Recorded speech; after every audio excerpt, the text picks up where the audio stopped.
Kadang-kadang kita terfikir, orang kita ni, duit-duit yang banyak-banyak, harta banyak-banyak, dia nak buat apa dalam hidup dia? Cuba tanya jangan-jangan sekali orang yang banyak harta ni kan, kita tanya pada dia, kamu harta kamu banyak-banyak, kamu nak buat apa? Tanda dia sombong dengan Allah, dia tak nak taubat. Tanda dia mula sombong dengan Allah, dia tak nak taubat dalam hidup dia. Dia rasa bahawa aku dah cukup. Bila aku dah cukup, aku perlu apa aku taubat? Kamu jangan jadi tamak terhadap harta. Nak suruh kamu sentiasa ingat, kalaulah Allah dah tulis pada diri kamu, maka kamu akan dapat. Tapi kalau Allah dah matikan rezeki kamu, dah tak ada dah rezeki kamu, macam mana pun kamu tak dapat pada diri kamu. Supaya kamu jangan jadi tamak. Bila kamu jadi tamak, yang ni jadi bahaya pada diri kamu. Assalamualaikum warahmatullahi ta'ala wabarakatuh.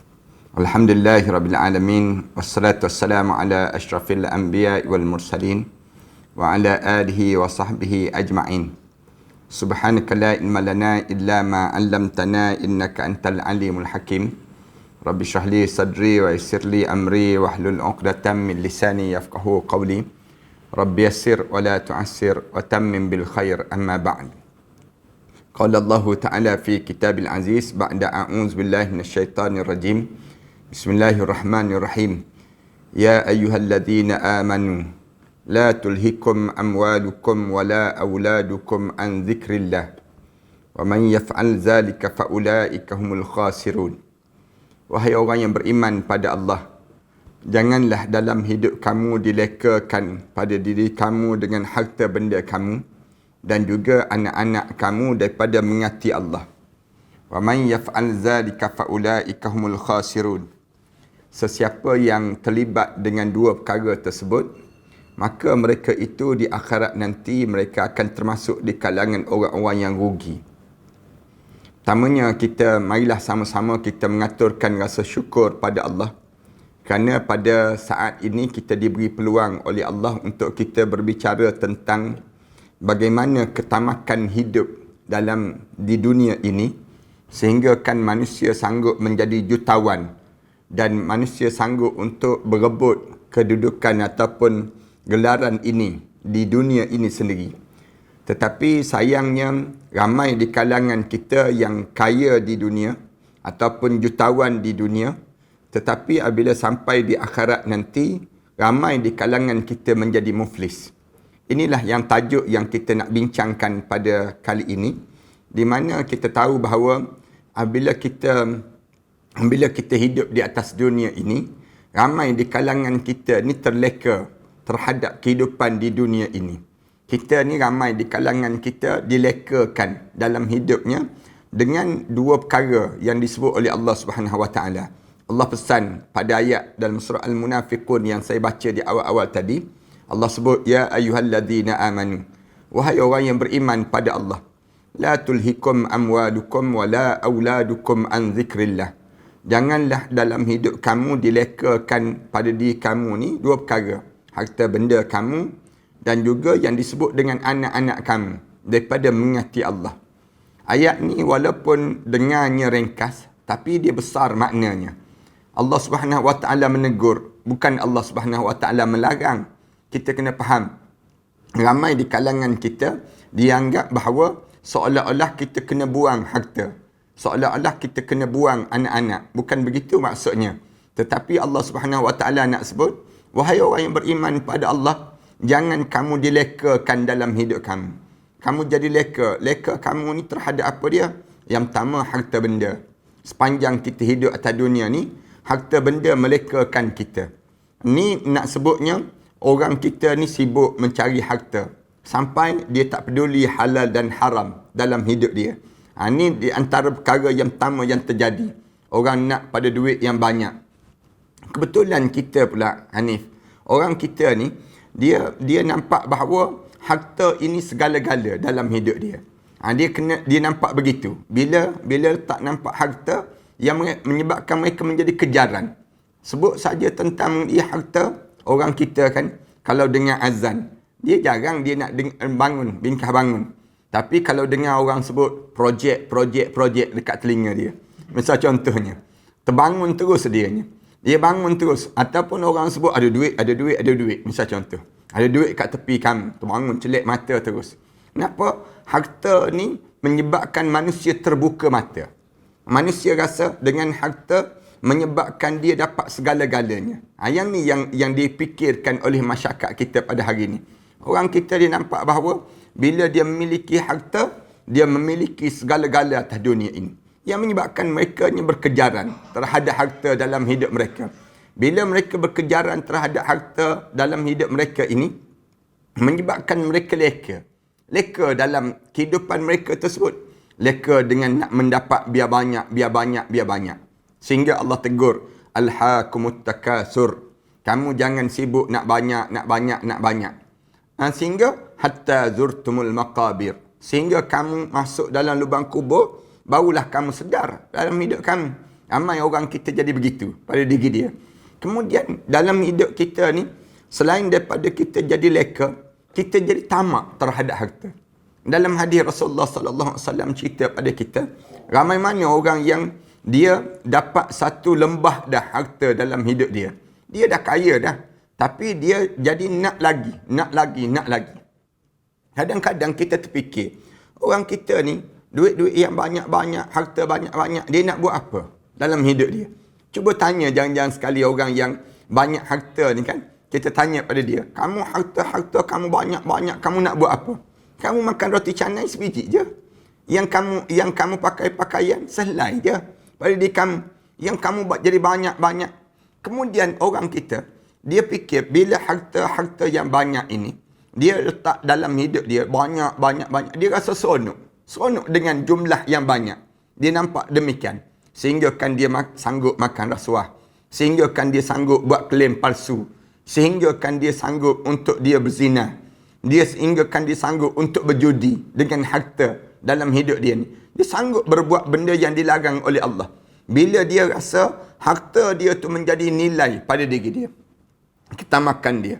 Dia akan terjadi demikian pada diri seorang. Kemudian dalam masa yang sama, dia sanggup memutuskan silaturahim dengan adik-beradik dia.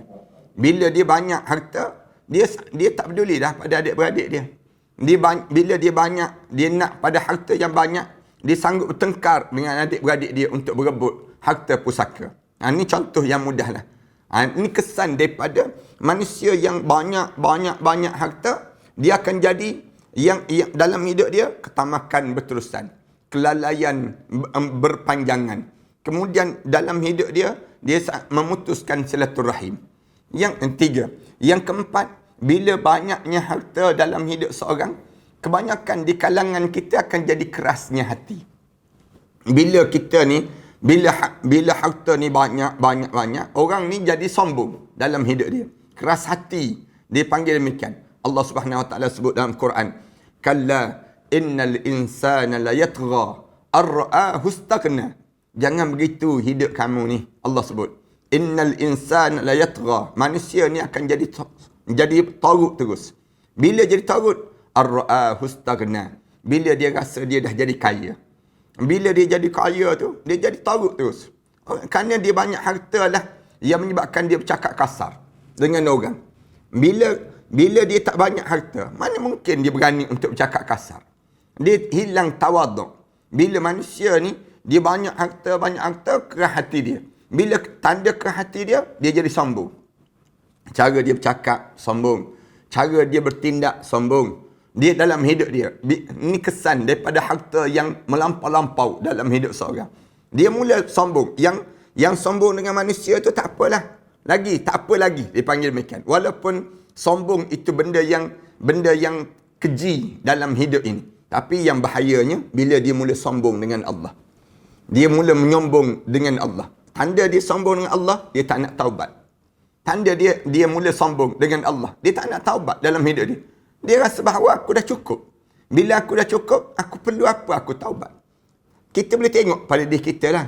Hanif kan. Kita boleh tengok dalam masyarakat kita. Pada diri kita je. Cuba kita tanya. Kita taubat setiap hari berapa kali sehari? Setiap hari. Kita tanya demikian. Lalu ada yang jawab 5 kali sehari Ustaz. Ada yang jawab 7 kali sehari Ustaz. Ada yang jawab dia kata 50 kali sehari Ustaz. Misal contoh yang jawab. Ada yang jawab, tak sekali pun saya taubat Ustaz. Dalam hidup saya. Ini ada yang jawab demikian. Kenapa kita tak taubat? Kalau kita jawab 5 kali, 50 kali, belum cukup lagi. Belum cukup lagi kadar taubat. Sebab kalau kita tengok Rasulullah sallallahu alaihi wasallam, Rasulullah dia cerita, inni atubu ilallahi aktsara 70 marrah. Aku bertaubat pada Allah lebih 70 kali sehari. Rasulullah sallallahu alaihi wasallam cerita demikian. Aku bertaubat pada Allah lebih 70 kali sehari. Dalam satu riwayat yang lain kata, inni atubu ilallahi aktsara 100 marrah. Aku bertaubat pada Allah lebih 100 kali sehari. Rasulullah sallallahu alaihi wasallam bertaubat. Kenapa kita tak boleh sampai 70 kali sehari? Kenapa kita tak boleh sampai 100 kali sehari bertaubat pada Allah? Jawabnya kerana kita rasa cukup. Harta kita banyak. Bila harta kita banyak, kita rasa cukup, lalu daripada kerasnya hati inilah yang menyebabkan kita menjadi manusia yang sombong dalam hidup kita ini, sehingga kan kitanya dengan Allah pun kita belagak lagi. Dengan Allah pun kita menyombong lagi dalam hidup kita ni. Ini kesan daripada harta ini sendiri. So itulah Allah Subhanahu Wa Taala dia ajar pada kita dengan harta ni berpadalah. Maknanya harta ni kena ada, kita terhadap harta biar jadi qanaah. Qanaah ni maknanya berpadalah dengan apa yang Allah telah kurniakan pada kita. Suatu kalau kita perhati Hanif, Allah Subhanahu Wa Taala bila dia nak ciptakan kita, Allah telah sediakan tentang rezeki kita. Allah jadikan kita dalam kandungan ibu tu, masuk je dalam kandungan ibu, 40 hari itu, ataupun 4 bulan 10 hari kita dalam kandungan ibu tu, datang malaikat, ti'ruh, fayunfakhu fihi ruh. Bila ti'ruh, wa yu'maru bi arba'i kalimat. Diarah tulis tentang 4 perkara. 4 perkara terus tulis. Yang pertama, bikatbi rizqih. Yang pertama, tulis rezeki terus. Allah ajar, nak suruh kita faham. Rasulullah sallallahu alaihi wasallam disebut, bila tulis tentang rezeki, maknanya apa dia? Harta kamu. Banyak mana harta kamu. Nak suruh kamu jangan berfikir jangan sampai kamu terleka dengan harta kamu. Kerana rezeki kamu telah dijanjikan oleh Allah. Wa fis sama'i rizqukum wa ma tu'adun. Rezeki kamu telah ditulis di sisi Allah dan apa yang dijanjikan oleh Allah untuk diri kamu. Macam Hanif sendiri, kita tak tentu. Boleh jadi hari ni Hanif kerja dengan UTM, misal contohnya. Di pusat Islam UTM, misal contohnya. Tapi, waktu mana satu hari nanti, tak tentu lagi masa yang akan datang. Rezeki Hanif ni jadi yang di Pertuan Agong, tak tahu, misal contohnya. Rezeki Hanif ni untuk jadi Perdana Menteri, tak tahu. Rezeki kita ni jadi kontraktor besar, tak tahu. Sebab benda yang akan datang. Benda yang mendatang ni, Allah Subhanahu Wa Taala telah tulis di Lauh Mahfuz Allah tentang rezeki kita. Lalu Allah jadikan demikian, nak suruh apa dia? Kamu jangan jadi tamak terhadap harta. Nak suruh kamu sentiasa ingat, kalaulah Allah dah tulis pada diri kamu, maka kamu akan dapat. Tapi kalau Allah dah matikan rezeki kamu, dah tak ada dah rezeki kamu, macam mana pun kamu tak dapat pada diri kamu. Supaya kamu jangan jadi tamak. Bila kamu jadi tamak, yang ni jadi bahaya pada diri kamu. Yang ni yang pertama. Yang kedua, katakanlah Allah bagi dah pada diri kita ni harta. Pada diri kita. Allah dah kurniakan pada diri kita harta. Lalu Islam dia ajar, jangan bawa harta ini dengan nafsu kamu. Tetapi, bawalah harta ini dengan ilmu yang datang daripada Allah Subhanahu Wa Taala dalam kehidupan kamu. Ini yang kita kena ingat. Ramai orang kita nak jadi jutawan di dunia. Dia nak jadi kaya raya, hidup di atas dunia. Tapi waktu mana dia dapat harta benda, dia tak boleh kawal diri dia. Dia tak boleh nak susun diri dia ni. Dia menjadi dalam keadaan yang semakin tamak. Dalam hidup dia, ataupun dia menjadi semakin tarut dalam hidup dia. Dalam Al-Quran Karim Allah Subhanahu Wa Taala sebut, ada di kalangan kamu man ahadallah, ada orang di kalangan kamu yang berjanji dengan Allah, la in atana min fadli, kalaulah Allah kurniakan pada kami ni rezeki yang banyak, kurniaan yang banyak, lanasaddaqanna, nescaya kami akan bersedekah di jalan Allah, wala lakunanna minal minas salihin, dan kami akan menjadi hamba Allah yang saleh. Falamma atahum min fadli, ketika mana Allah bagi apa yang mereka nak tersebut, ketika mana Allah bagi pada mereka yang apa yang mereka nak tadi, bakhilu bihi, jadi bakhil terus. Jadi bakhil, jadi kedekut. Harta benda dia, bakhilu bihi, dia jadi kedekut dengan harta benda dia tu. Dalam hidup dia ni, jadi apa dia? Dia jadi jutawan, tapi jutawan yang bakhil, dia panggil demikian. Jutawan yang tak nampak akhirat. Sepatutnya kita ni ada harta, kita kena guna harta kita ni untuk ke akhirat Allah. Sepatutnya demikian. Tapi ramai mana orang kita ni ada harta, tapi dia guna untuk dunia. Dia guna je nak besarkan rumah dia. Dia nak besar sebesar mana rumah dia. Yang dia tidur dalam rumah dia, sesempit dalam kubur itu saja. Yang dia tidur dalam hidup dia. Ramai mana di kalangan kita, kalau kita tanya, kamu nak harta banyak-banyak, kamu nak makan banyak mana? Kamu makan pun, makan sushi je, misal contoh. Kecil je, sikit je makanan. Makanan Jepun ni, misal contohnya. Setakat tu je yang kamu makannya. Ataupun makan nasi lemak lah, katakanlah makan nasi lemak. Berapa bungkus kamu boleh makan nasi lemak pada diri kamu?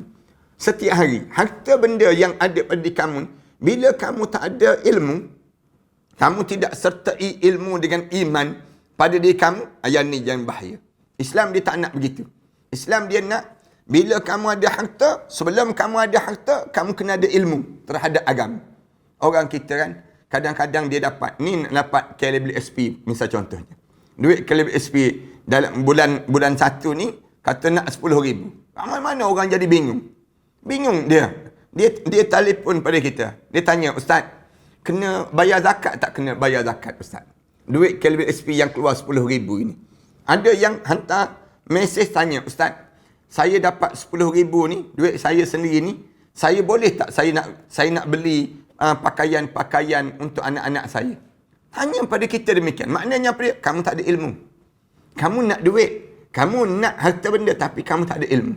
Ada di kalangan kita yang dalam keadaan kebingungan. Baru 10,000. Tu bukan 10 juta lagi. Baru 10,000 je. Orang kita bila tidak ada ilmu, dia mula berfikir 10,000 ni dia nak buat apa dia? 10,000 ni dia nak buat gambaran dalam hidup dia. Mula dia membayangi keadaan-keadaan yang dia nak lakukan dalam hidup dia ini sendiri. Lalu Allah Subhanahu Wa Taala sebut, nanti ajar pada diri kitanya, kamu bila kamu ada harta, kamu mesti sebelum kamu ada harta, kamu ada ilmu dahulu. Biar kamu ada ilmu. Supaya harta kamu tidak menjadikan kelekaan pada diri kamu. Tidak jadi leka. Amal mana orang kita kan, dia ada harta, misal contohnya, dia beli peralatan-peralatan game. Dia main game ini, sehingga kan dia tak semayang. Sehingga kan dia tak tutup aurat. Dia terlibat dengan apa dia? Kadang-kadang yang berbasikal, beli basikal, kemudian beli pakaian ketat-ketat, buka aurat. Jalan dalam keadaan yang dianya lupa terhadap syariat Allah Subhanahu Wa Taala. Yang ni yang menyebabkan dia jadi harta banyak di dunia.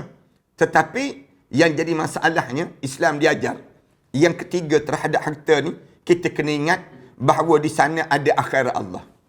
Bila kita terhenti dengan dunia saja, itu mungkin untung. Kalau dengan harta benda. Tapi masalahnya, hidup kita ni tak berakhir dengan dunia. Di sana kita ada akhirat. Akhirat ni maknanya apa dia? Satu perjalanan yang akan datang. Itu akhirat dia panggil demikian. Akhirat ni perjalanan yang mendatang. Satu seringkali saya ulang pada diri kita ni, jangan kita hidup kita ni sibuk membicarakan tentang yang belakang. Tetapi banyakkan pada diri kita membicarakan perkara yang akan datang. Kerana apa dia?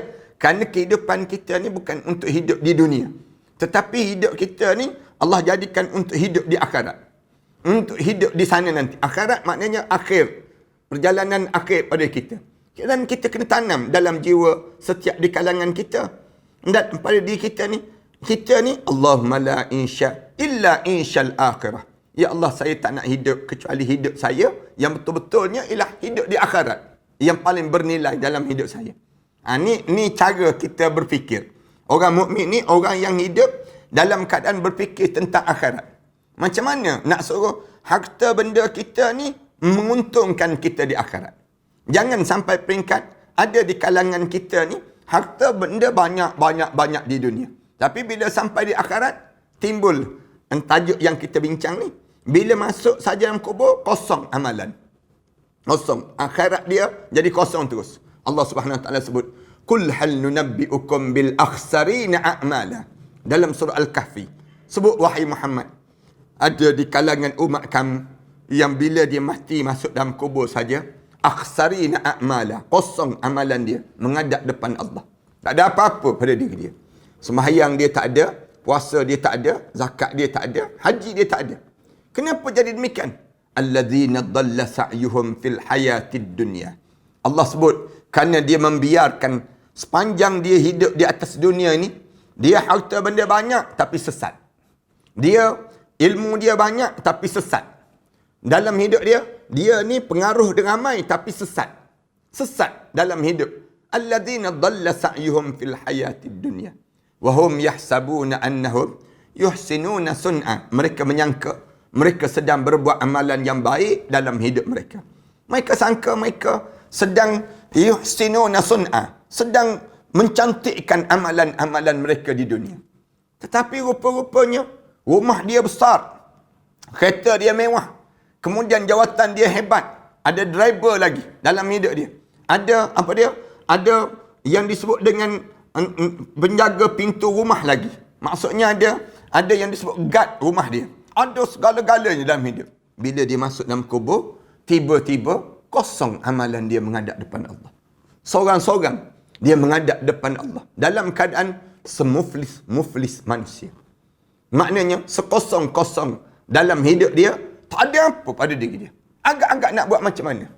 Bila kita masuk dalam kubur, tiba-tiba permulaan akhirat.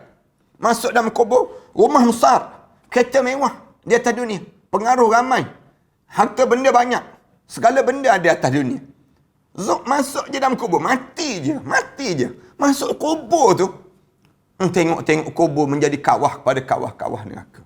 Na'udzubillah min dzalik. Manfaat apa? Harta benda banyak, rupa cantik, muka badan sada, senang cerita ni. Segala benda atas dunia ni ada yang dimiliki dalam hidup kita. Tiba-tiba bila masuk dalam kubur, tiba-tiba jadi kosong. Kenapa kosong? Allah Subhanahu Wa Taala sebut, alladzina dhalla sa'yuhum fil hayatid dunya. Punca dia sesat sepanjang hidup di atas dunia. Wa hum yahsabuna annahum yuhsinuna sun'a.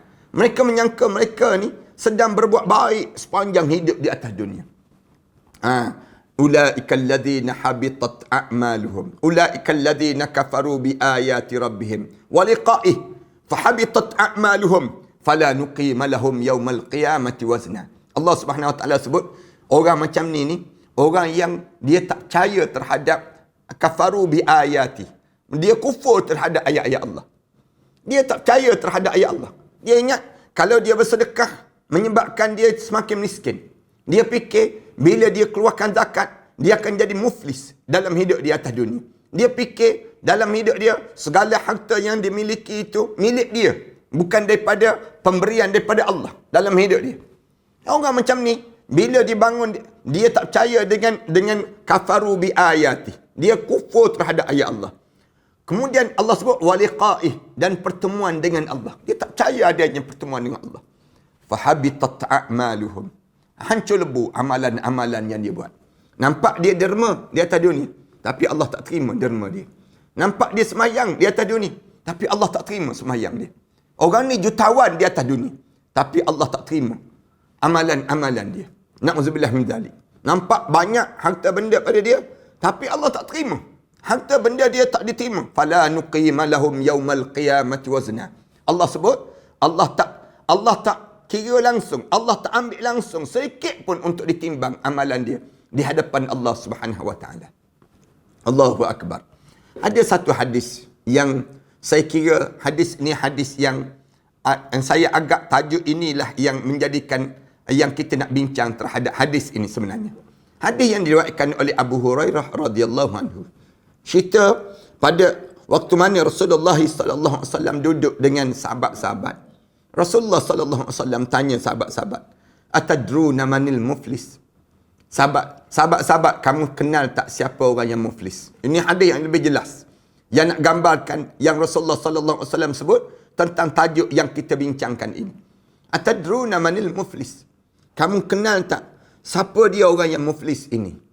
Sahabat-sahabat Rasulullah tanya demikian. Qalu al-muflisu fina ma la dirham lahu wala mata'. Sahabat-sahabat sebut, orang muflis ni ya Rasulullah. Rasulullah sengaja tanya soalan itu. Cara Rasulullah nak mendidik sahabat-sahabat. Rasulullah sallallahu alaihi wasallam bukan tak tahu, Rasulullah tahu. Tapi Rasulullah nak didik sahabat-sahabat untuk memberi ilmu pada sahabat-sahabat. Bagaikan Rasulullah sedang tanya kita, senang cerita. Lalu Rasulullah sallallahu alaihi wasallam tanya, "Atadruna manil muflis?" Kamu tahu tak siapa yang orang muflis ni? Sahabat-sahabat jawab, qalu al-muflisu fina ma la dirhamalah. Orang muflis di kalangan kita ni ya Rasulullah, di kalangan kami ni, orang yang tak ada duit ringgit, tak ada dinar, tak ada apa-apa pada dia, wala mata', dan dia tidak ada apa-apa ya Rasulullah. Maknanya habis, tak ada benda yang dalam hidup dia. Ini maknanya orang yang muflis ya Rasulullah di kalangan kami. Faqal, lalu Rasulullah sallallahu alaihi wasallam jawab, innal muflisa min ummati ya'ti yaumal qiyamah. Rasulullah kata orang yang muflis di kalangan umat aku nanti, di akhirat nanti, dia datang di hari akhirat dengan pahala solat dia, bisolati, wasiyam, dan dia datang dengan pahala puasa yang banyak. Ni datang dengan pahala yang ada lagi ni, pahala yang ada lagi. Wa zakat, dan datang dengan pahala zakat. Dia keluar zakat, dia puasa Ramadan, puasa sunat dalam hidup dia. Kemudian wa ya'ti qad syatama hadha. Tapi sayang, atas dunia dahulu dia pernah mencela seseorang. Di atas dunia dahulu dia pernah memaki, mencaci maki seseorang. Dia maki orang tertentu. Dia maki kat mana? Kat Facebook dia maki. Dia maki kat mana? Dia maki kat Instagram. Dia maki kat mana? Dia maki orang dalam dunia kita sekarang. Maki dalam TikTok. Maki dalam yang disebut dengan makian-makian yang ada di kalangan mereka sebut. Orang ni, dia penuh dengan makian. Dia buat juga, dia sembahyang. Dia puasa. Dia haji. Dia buat benda-benda yang disuruh oleh Allah. Dia datang dengan pahala. Ada pahala. Ada pahala. Saya sebut tadi, ada yang masuk dalam kubur yang tak ada pahala langsung. Yang ni hadis Rasulullah kata, yang datang dengan pahala. Ada pahala pada diri dia. Tapi, dia buat dua-dua. Yang jahat pun dia buat, yang baik pun dia buat. 50-50 senang cerita. Bila demikian, tapi dia buat yang jahat pun dia buat, yang baik pun dia buat. Tiba-tiba dalam keadaan begitu, dia datang dengan pahala solat, puasa, zakat. Tiba-tiba dia datang pula dia orang yang dia caci maki seseorang. Yang dia caci maki itu bukan orang lain, adik-beradik dia je. Yang dia caci maki itu bukan orang lain. Yang dia caci maki itu sepupu sepapak dia je dalam hidup. Pak saudara dia je, mak saudara dia je yang dia caci maki tersebut. Bukan dia caci orang lain. Kawan sepejabat dia. Rakan sepejabat yang dicaci maki tadi. Dia bukan caci maki orang lain. Jiran tetangga rumah dia je. Dia bukan caci maki orang lain. Rakan Facebook dia. Rakan Instagram dia. Yang dia caci maki itu orang-orang Muslim yang dia caci maki ini sendiri. Sama-sama adik-beradik. Padahal orang mukmin ni kan adik-beradik kan. Innamal mu'minuna ikhwatun. Orang mukmin ni kan adik-beradik di kalangan satu sama lain. Yang kamu pergi caci maki itu kenapa? Kamu sebut macam-macam gaya pada dia. Kemudian lepas pada itu bukan sekadar itu. Wa qadhafa hadha. Rasulullah kata dia telah menuduh seseorang tersebut. Tuduhan-tuduhan yang membingungkan hidup orang yang kena tuduh. Menjadikan orang tu rebah dan tak lelah dalam hidup dia untuk menjawab setiap tuduhan-tuduhan. Tuduh seorang tersebut kaki liwat, misal contohnya. Tuduh seseorang tersebut penzina. Tuduh seorang tersebut peminum arak. Tuduh seseorang tersebut dengan tuduhan-tuduhan yang tak boleh dibuktikan. Yang dia tak boleh buktikan. Dia tuduh dengan tuduhan-tuduhan tadi. Tuduh seorang perasuah, penyangak, macam-macam gaya istilah yang sedang dituduh dalam masyarakat kita ini. Tuduh-tuduhan yang kita, senang je kita tuduh orang. Kamu tuduh orang ni, kamu banyak sangat ke pahala dalam hidup kamu? Tuduh alim ulama'. Teruk lagi orang kita. Dia sebut bukan alim. Ulama ni ular dalam semak dia sebut. Senang dia sebut demikian.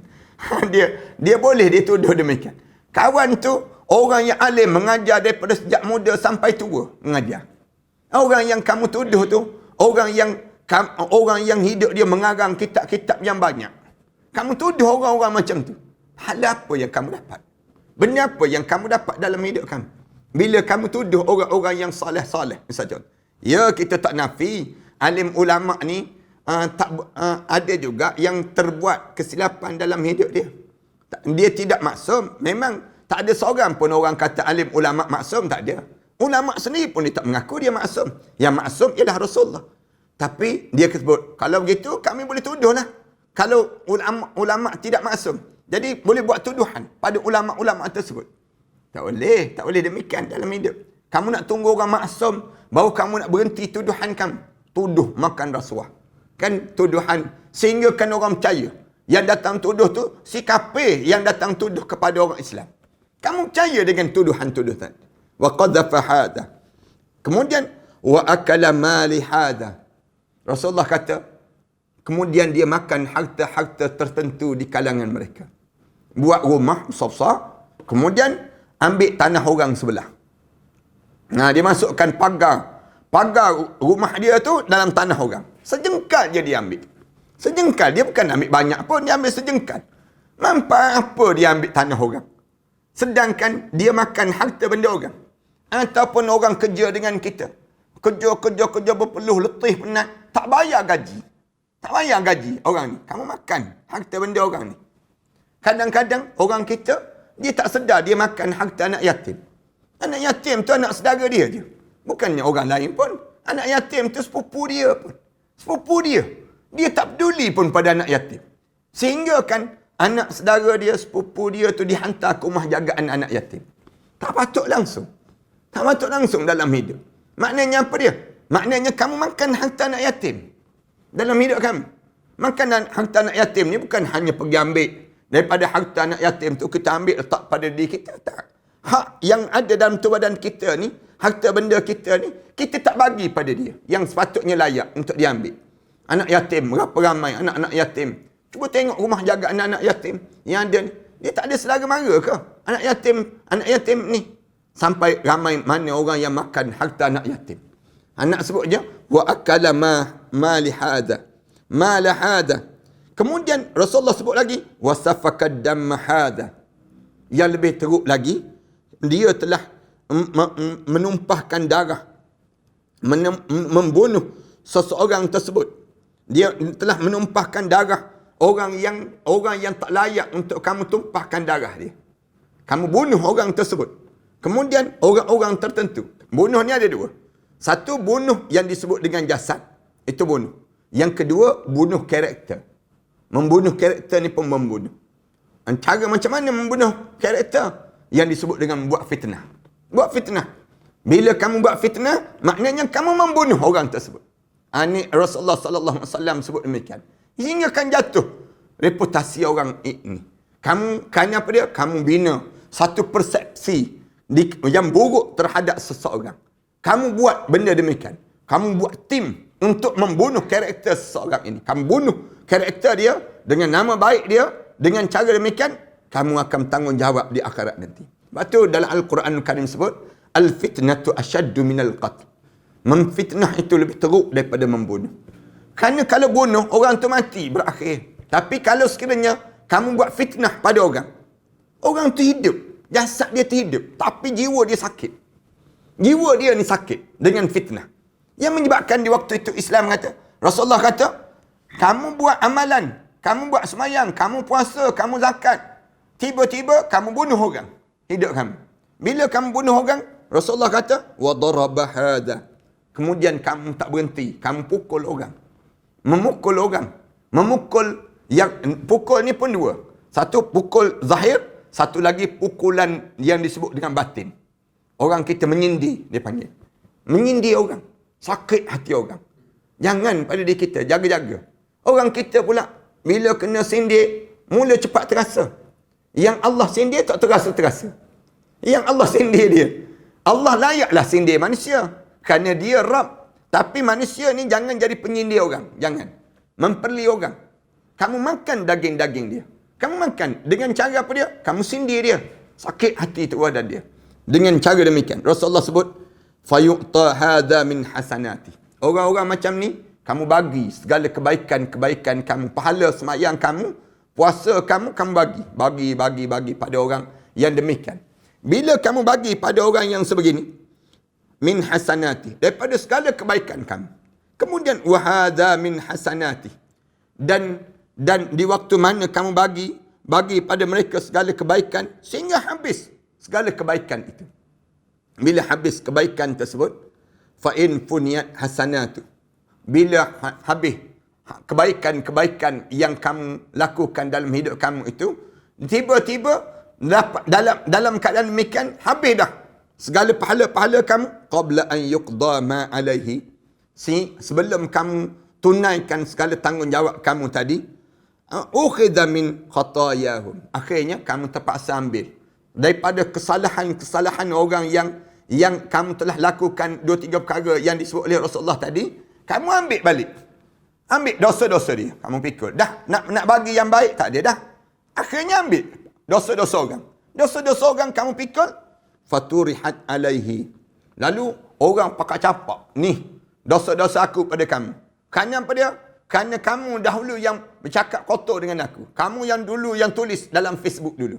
Kamu yang dahulu tulis dalam Instagram dahulu. Nama aku kamu petik. Kamu buat fitnah pada aku. Kamu buat macam-macam gaya pada aku.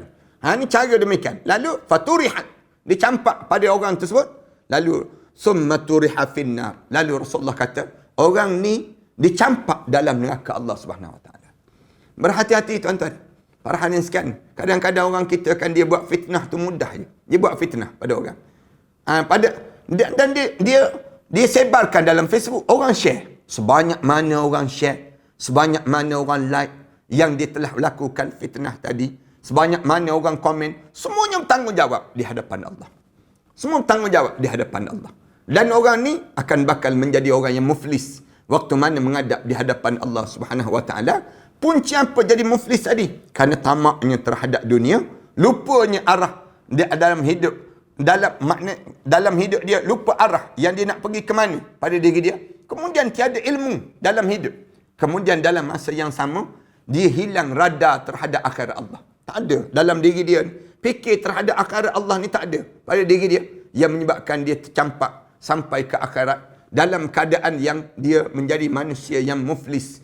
Walaupun harta benda banyak di dunia, tetapi habis harta dia menjadikan diri dia muflis sampai di akhirat Allah Subhanahu Wa Taala. Inilah tajuk perbincangan kita pada tengah hari dah, sampai tengah hari dah. Kita daripada pagi sampai tengah hari kita bincang tajuk ni. InsyaAllah mudah-mudahan Allah jadikan kebaikan daripada perbincangan kita ini sendiri. Silakan Saudara Hanif. Okey, mari Ustaz. Okey, saya tertarik Ustaz dengan perbuatan tadi mengenai bila kita ada harta ni, kita perlu ada ilmu agama. Kita lihat pada hari ini, PKP ni ramai penjual-penjual di Facebook kan, sehingga kan mereka ni menjual barang tu menunjuk aurat, untuk aurat. Jadinya orang kafir dengan orang Islam tak ada beza Ustaz. Ya. Yeah. Orang Islam bersama juga sampai ada lelaki punya perempuan. Jadi kita sebagai penonton di Facebook ni Ustaz, adakah kita patut blok je ataupun kita tetap dengan share juga untuk memajukan Islam orang Islam? Bagaimana Ustaz? Tegur dia. Yang pertama Rasulullah sallallahu alaihi wasallam ajar, kalau sesama muslim, Rasulullah sebut man ra'a minkum munkaran falyughayyirhu bi yadihi. Siapa-siapa yang melihat kemungkaran dalam hidup dia, maka cegah dia ataupun ubah dia dengan tangan kamu. Tangan kamu tu kita komen di tempat-tempat ruangan dia. Kamu bertaubatlah pada Allah. Berdosa kamu buat demikian. Jangan kamu lakukan demikian. Allah larang pada kita. Tegur pada diri dia. Fa illam tastati' fa biqal. Fa illam tastati' fa bilisani. Rasulullah kata kalau kamu tak ada kemampuan, kamu tukar dengan lidah kamu. Suara kamu war-warkan pada orang. Ni Facebook yang tak baik. Dan cara demikian. Dalam pada diri kita ni. Kemudian ambil tindakan bila dia nampak degil juga, berkerah juga, lepas pada tu ujung dia baru blok. Maknanya demikian. Jangan awal-awal lagi blok tanpa ditegur. Tegur dahulu. Tegur nasihat. Nampak dia masih lagi terulang pada diri dia perbuatan yang tak baik, maka di waktu tersebut nampak dia, kita bagi tahu war-war pada orang. Jangan jadi follower pada orang ni. Jangan like tulisan dia. Jangan buat, kita pun mula buat poster dan sebagainya yang menunjukkan bagaimana dia ni tak dengar nasihat dan sebagainya. Kemudian akhir sekali Rasulullah kata, fabi qalbi, dengan hati kamu, wa dzalika adhaful iman. Kalau kamu tengok benda yang mungkar ni, kamu cegah dengan hati kamu, itu selemah-lemah iman. Itu cara demikian pada diri kita. Maknanya kemuncak tu kita blok dia. Jangan benarkan dia. Jangan biarkan orang-orang macam ni dia berada di dalam tempat-tempat yang sebegini pada diri kita. Ada orang yang hidup dia dalam keadaan tak malu-malu dalam melakukan maksiat pada Allah. Orang yang tak malu-malu ni, kadang-kadang kita tegur dia terkesan dengan teguran-teguran kita. Dan saya nak sebut ustaz-ustaz ni kena menguasai juga Facebook, kena menguasai juga Instagram. Ustaz-ustaz ni kena menguasai yang disebut dengan TikTok. TikTok pun sama. Dalam TikTok tu lebih kurang 2 bilion manusia yang ada dalam tersebut. Ni pun kena buat TikTok lah. Tegur orang. Kerja buat TikTok ni tegur orang. Tegur. Ni dia panggil tegur. Bila nampak makcik-makcik yang berjoget, nenek-nenek yang berjoget, misal contohnya. Tegur sikit nenek. Umur nenek tu dah semakin dekat dengan menghadap depan Allah. Janganlah kita habiskan masa. Ramai dah nenek-nenek mati dalam keadaan berjoget. Kita sebut demikian. Ini satu cara yang kita ni tegur. Teguran-teguran ini menyebabkan di waktu ini terkesan.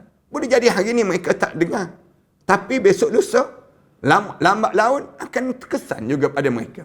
Teguran-teguran ini kita nasihat, kita posting-posting yang baik. Yang menyebabkan akhirnya orang kita terarah benda yang baik. Bukan terarah benda yang buruk. Maknanya, jangan kita menyisih. Jangan kita menjauh. Jangan. Tetapi kita mesti mendekat.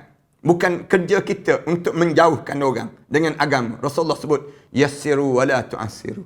Basyiru wa la tunaffiru. Permudah. Jangan buat payah. Basyiru, kabar gembira pada mereka. Wa la tunaffiru. Jangan membiarkan mereka melarikan diri mereka terhadap Islam ini. Wallahu a'lam. Baik Ustaz. Ustaz berkaitan TikTok Ustaz Ya. Rumah pun nak buat TikTok Ustaz. Bini dah tegur, abang buat apa tu bang? Ada TikTok tu bang. Tu tanda takut bini. Tu tanda takut bini. Jangan. Bagi tahu terus terang pada isteri kita. Bagi tahu pada isteri kita. Kita sedang berdakwah. Cuma yang isteri kita pertikaikan pada kita ni Hanif. Punca apa? Punca kita leka dengan benda demikian. Itu yang isteri kita pertikai. Tapi kalau kita tunjuk yang kita buat benda tersebut, benda yang agama suruh. Agama suruh tak suruh untuk cegah kemungkaran. Ya, agama suruh. Sekarang, siapa yang dia nak mencegah kemungkaran? Melalui YouTube, melalui Instagram, melalui TikTok, ni satu jalan untuk mencegah kemungkaran.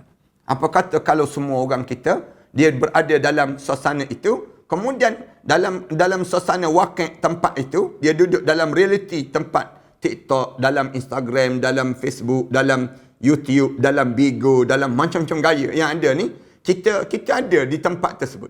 Lalu kita menjalankan tanggungjawab kita dalam beragama. Itu cara demikian. Okey Ustaz, kita ada satu soalan daripada YouTube, iaitu daripada Ia Maisun. Ya. Malaysia barangkali. Okey, Assalamualaikum Ustaz. Waalaikumsalam warahmatullahi. Hidup di dunia ini penuh ilmunya, tapi tidak mengamalkannya. Dan sering mengelak apabila diberikan tugas. Bagaimana balasan di akhirat kelak? Sekian Ustaz. Yang ni di antara bahaya. Bila kita ada ilmu, tiba-tiba kita tak beramal dengan ilmu. Di akhirat nanti dalam hadis Rasulullah sebut, ada orang yang dalam neraka Allah. Dia dalam keadaan berkisar. Perut dia berputar-putar dalam neraka Allah. Lalu ahli syurga Allah, pecah perut dia ni.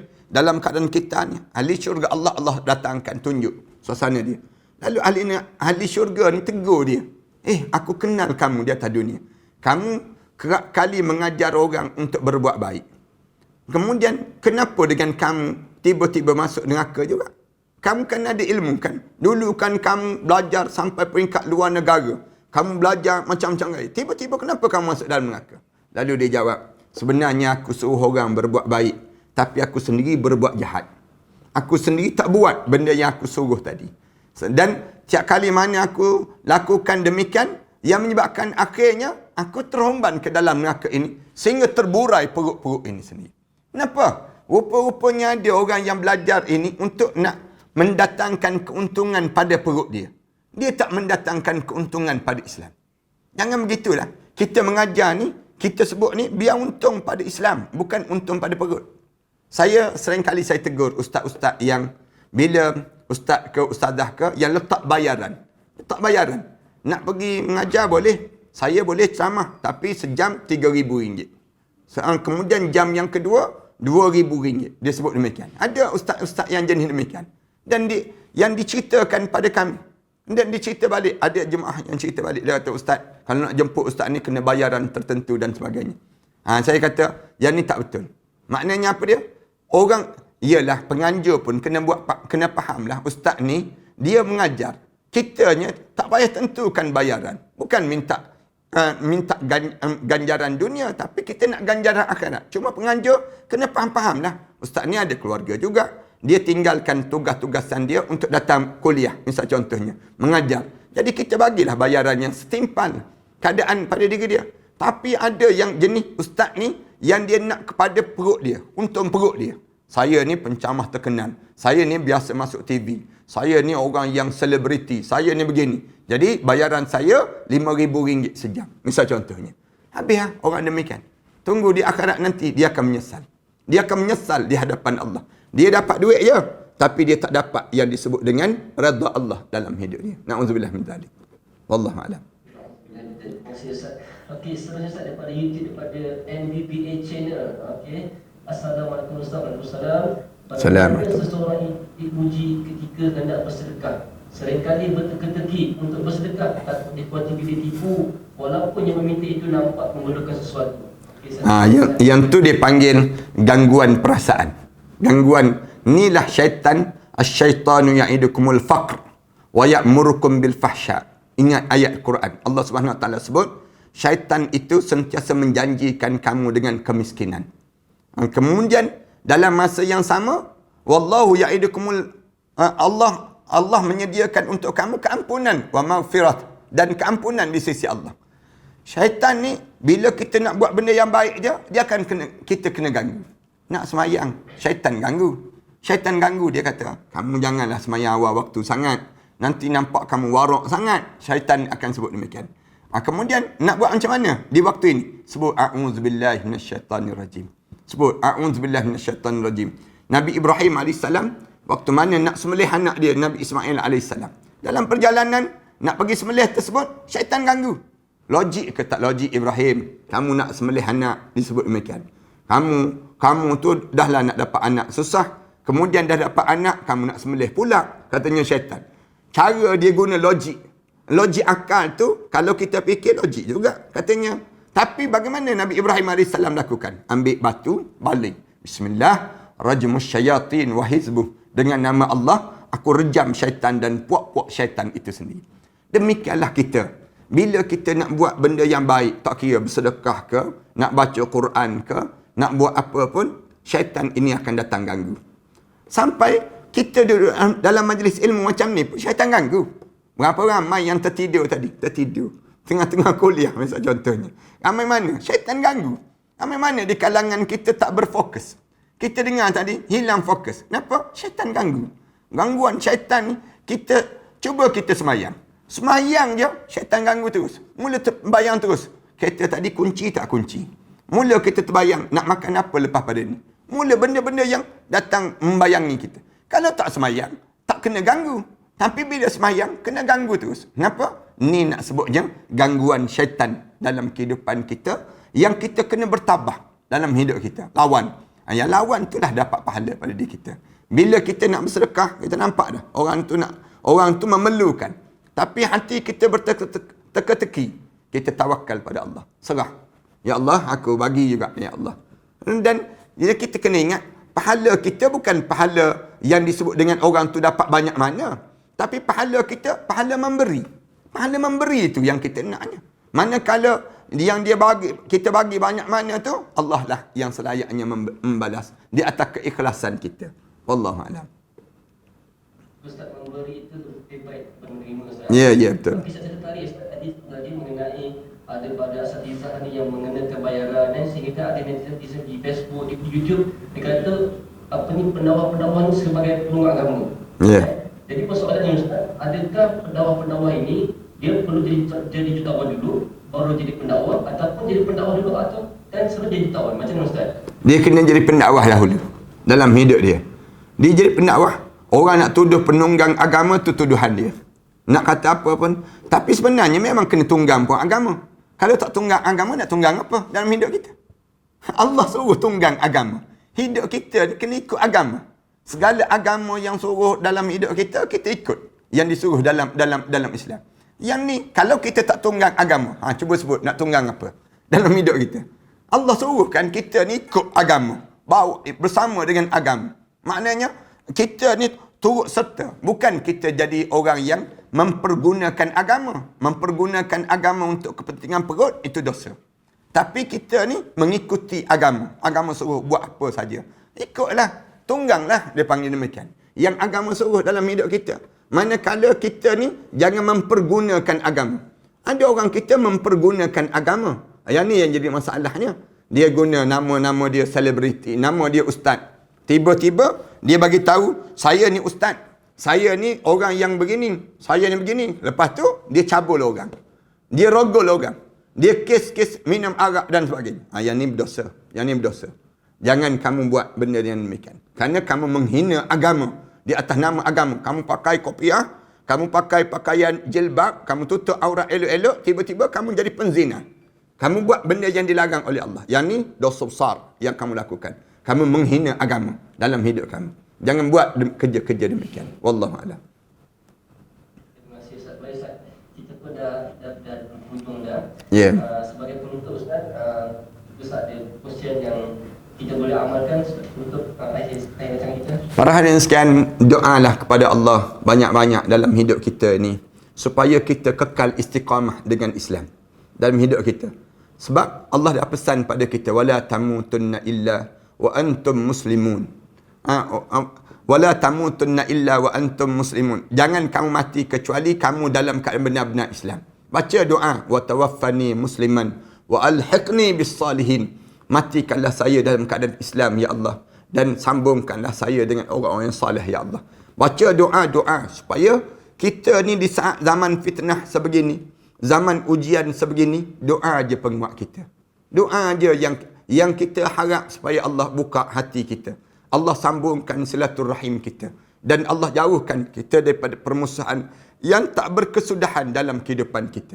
Lalu doa-doa kita ini menjadikan kekuatan di saat mana kita diuji dengan ujian. Ujian-ujian fitnah dunia dan ujian-ujian fitnah di dalam kubur nanti. Segala-galanya dengan doa yang diberi oleh Rasulullah SAW pada kita. Dan juga istiqamahnya kita dalam mentaati perintah Allah. Jangan bersedih dengan setiap ujian yang kita lalui. Bahkan kita bergembira dengan ujian itu, tanda Allah sedang melihat siapa sebenarnya kita. Setiap kali mana kita diuji oleh Allah dengan ujian, maknanya Allah sedang menyayangi kita. Kalau Allah tak uji kita, tanda kita ni belum lagi disayangi di sisi Allah. Senang bahasanya begitu. Bila Allah uji, Allah nak tengok sakat mana kamu boleh bertahan dalam hidup kamu. Antara ujiannya, ujian harta. Ujian harta. Lalu Allah Subhanahu Wa Taala sebut, walau basatallahu rizqa li ibadihi labaghaw fil ard walakin yunazzalu biqadarin ma yasha. Kalaulah Allah buka segala apa yang diminta oleh hamba-hamba aku ni kepada manusia tersebut, labaghaw fil ard, nescaya kamu akan melampau di atas dunia. Walakin yunazzalu biqadarin ma yasha. Tapi Allah bagi rezeki pada kita ni sekadar-kadar apa yang sepatutnya dan selayaknya kita dapat dalam hidup kita ni. Mudah-mudahan Allah Subhanahu Wa Taala rahmati dan Allah berkati kalian semua insya-Allah. Wallahu a'lam.